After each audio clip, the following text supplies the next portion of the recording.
మీనము వారికి కనుక చూసుకున్నట్లయితే మీన లగ్నం కానివ్వండి, మీన రాశి కానివ్వండి, మీకు మీ లైఫ్ లో ఫైనాన్షియల్ గా ఎదగలేకపోతున్నాము, ఎదగాలంటే ఏం చేయాలి, అదే విధంగా వివాహం విషయాలు సరిగ్గా అవ్వకపోయినా, లేకపోతే పూర్వజన్మ కర్మ వల్ల ఎక్కువ డౌన్ ఫాల్స్ వస్తున్నా, అప్ అండ్ డౌన్స్ ఎక్కువ వస్తున్నా, లేకపోతే కెరీర్ పరంగా ఎదగలేకపోతున్నారు అనుకున్నా, అసలు ఏం చేయాలి, దీనికి పరిహార మార్గాలు ఏమిటి అనేటువంటి అంశాలు చెప్తుంది నేనైనప్పటికీ చెప్పిస్తుంది సాక్షాత్ లలిత అమ్మవారిగా భావిస్తూ, ఆ లలితాంబిక అమ్మవారి యొక్క అనుగ్రహం మీకు పరిపూర్ణంగా కలగాలని స్ఫూర్తి కోరుకుంటూ, ఇక్కడ గమనించినట్లయితే ఈ యొక్క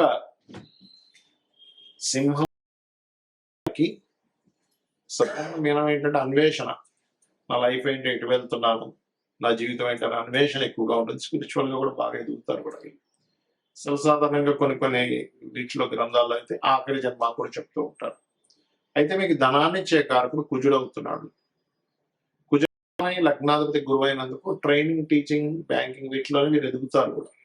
కాకపోతే ఇక్కడ కుజగ్రహం యొక్క స్ట్రెంత్ ని బట్టి మీకు ఫైనాన్షియల్ గ్రోత్ ఉంటుంది. కాబట్టి మీరు కుజుడిని బలపరుచుకోవాలి. అంటే ఏం చేయాలి? సుబ్రహ్మణ్య స్వామి ఆరాధన, నరసింహస్వామి ఆరాధన.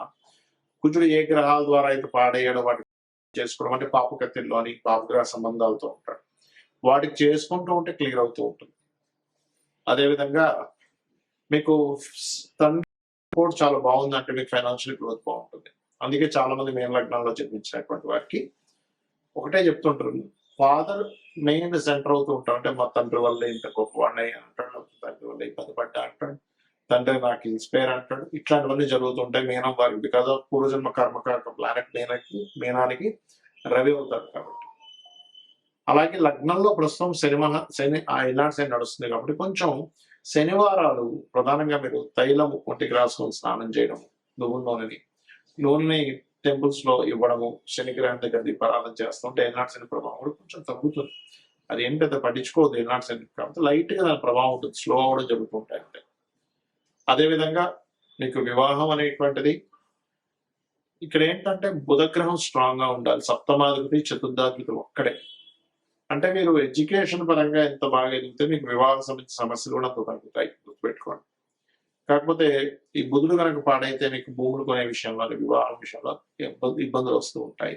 సో విష్ణు సహస్రనామాలు చదవడం చేస్తుంటే మీకు వివాహ సంబంధించిన విషయాలు బాగా స్ట్రాంగ్ అవుతాయి. అది కాకుండా బుధగ్రహం పాడైందేమో చూసుకొని దానికి కూడా పరిహారాలు చేసుకోవాలి. ఇక గురుగ్రహం స్ట్రెంగ్ అవ్వాలి అంటే దేవత సంబంధించినటువంటి కైంకర్యాలు ఏవైతే అక్కడికి వెళ్ళి సేవ చేయండి. మరియు ఓం మాణిక్య మకుటాకార జానద్వయ విరాజితాయన ఆ మంత్రం చేసుకోండి. స్ట్రాంగ్ చేసుకోవాలి. గురువుని మీరు ఎంత స్ట్రాంగ్ చేసుకుంటూ ఉంటే, అదే గురుగ్రహాన్ని స్ట్రాంగ్ చేసుకోవడము, గురుగ్రహం ఏ గ్రహాలతో అయితే పాడిందో ఆ పరిహారం చేసుకుంటూ ఉంటే కెరీర్ పరంగా మీకు చాలా బాగుంటుంది. ఇప్పుడు మనం చెప్పుకున్న అంశాలు ఏవైతే ఉన్నాయో, ఎవరికైతే యాక్సిడెంట్ అనుకున్నామో, లేకపోతే షేర్ మార్కెట్ లో లాస్ అనుకో, ఇవన్నీ అసలు ఎప్పుడు జరుగుతాయి లైఫ్ లో చూసుకున్నట్లయితే, ఎప్పుడు కూడా దానికి సంబంధించిన దశ రావాలి. అంటే షేర్ మార్కెట్ పంచమం 5 to 8 లెవెల్ కాంబినేషన్, ఆ 5 to 8 లెవెల్ కాంబినేషన్ పాడైనటువంటి మహాదశ రావాలి. ఆ దశలు రాకుండా మీకు ఏమి ఇబ్బంది ఉండదు, గుర్తుపెట్టుకో. అదేవిధంగా యాక్సిడెంట్ అనుకున్నాం, యాక్సిడెంట్స్ అనుకుంటే 4 and 8 కాంబినేషన్ పాడైనటువంటి మహాదశ రావాలి. అలా కాకుండా బాగున్న దశ అనుకోండి 4 and 8 కాంబినేషన్ లో, అప్పుడు ఆస్తులు కలిసి వస్తాయి ఆకస్మికంగా. అది తండ్రి ఆస్తి కావచ్చు, ఒక్కోసారి తాతగారి ఆస్తి కావచ్చు, సొంతంగా సంపాదించుకోవడం అంటే థర్డ్ హౌస్ రిలేటెడ్ ఉంటాయి. ఎంతసేపు 4 8 వచ్చిందాక అమ్మో నాకు యాక్సిడెంట్ అయిపోతుందని భయపడ్డాం కాదు, అది ఒక్కొక్కసారి ఆస్తిని కూడా ఇస్తుంది. రీసెర్చెస్ అంటే ఒక్కొక్కసారి మనం ఏదైనా ఎడ్యుకేషన్ రిలేటెడ్ సంబంధించిన దాంట్లో మనం చేసేటువంటి దాంట్లో పిహెచ్డీలు అవి చేస్తుంటాం, అటువంటి వాటిల్లో ధనయోగాన్ని ఇస్తూ ఉంటుంది. అదేవిధంగా వివాహం అవ్వట్లేదు, వివాహం అవ్వాలి అంటే సప్తమాన్ని యాక్టివ్ చేసే మహాదశ వస్తుందా లేదా, ఒక్కోసారి సప్తమాన్ని డీయాక్టివ్ చేసే మహాదశలు వస్తుంటాయి, అంటే 6వ అధిపతి మహాదశ. ఓకే, అదేవిధంగా 12వ అధిపతి మహాదశ, లేకపోతే 9వ అధిపతి మహాదశలు, ఇవన్నీ కూడా సప్తమాన్ని డీయాక్టివేట్ చేస్తూ ఉంటాయి. అప్పుడు అది ఏమవుతుంటుంది, మనం ఎంత ప్రయత్నం చేస్తున్నా అది ముందుకు కదలదు. అప్పుడు ఓకే, ఈ గ్రహాల వల్ల వస్తుంది కాబట్టి ఈ గ్రహాలకు దానం, ఒక్కొక్క గ్రహానికి పర్టికులర్ గా మనకి శాస్త్రం దానం చెప్పేది. ఇప్పుడు రవి పాడయ్యాడు, గోధుమలు దానంగా ఇస్తూ ఉండాలి. ఆదివారం నాడు ఆరెంజ్ కలర్ వస్త్రంతో సహా కేజీ పావు, ఏ దానమైనా కేజీ పావు. చంద్రుడు అనుకోండి బియ్యము, తెలుపు రంగు వస్త్రం. Blouse piece okay, blouse piece లేదా షర్ట్ పీస్ ఇస్తారు, ప్యాంట్ పీస్ ఇస్తారు, మీ ఇష్టం. కుజుడు అనుకోండి కందులు రెడ్ కలర్ క్లాత్, బుధుడు అనుకోండి పెసలు గ్రీన్ కలర్ క్లాత్.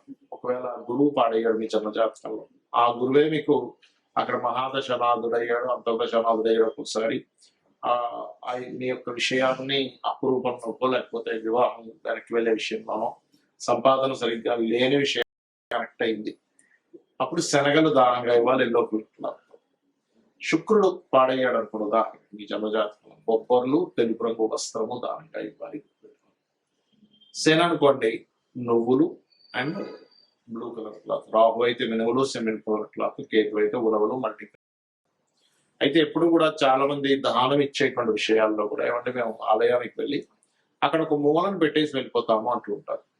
అలా మీరు కనుక మూలను పెట్టేసి వెళ్ళిపోతే అది దానం కిందకి రాదు.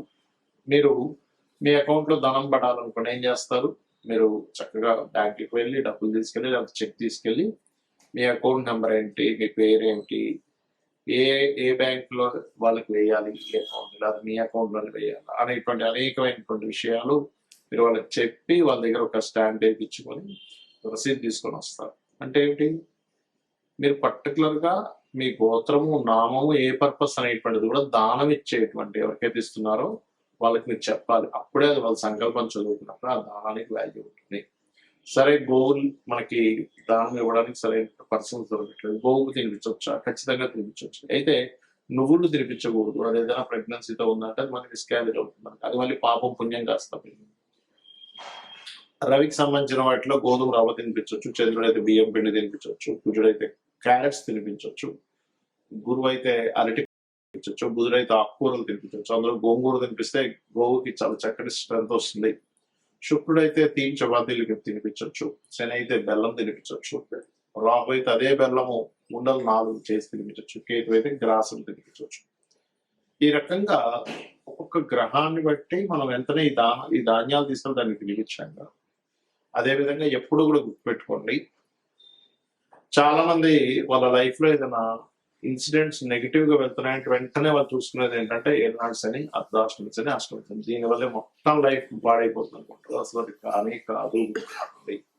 అది కేవలం మీకు స్లో మందుడు అంటారు జ్యోతిషాస్త్రంలో. సినిమాలు శనిచ్చర, శని అంటే అర్థం ఏంటంటే స్లో మూమెంట్. మనకి ఏదైనా సరే ఒక స్లో అవుతున్నప్పుడే మన లైఫ్ లో మనం సరిగ్గా ఆలోచించుకుని మనం ఎక్కడ రాంగ్ స్టెప్స్ వేస్తున్నాము, ఎక్కడ రైట్ స్టెప్ వేస్తున్నాం అనే విషయాన్ని మనం పూర్తిగా అర్థం చేసుకోగలుగుతాం. అలాగే మరొక విషయం ఏంటంటే ఇక్కడ గమనించినట్లయితే ఈ యొక్క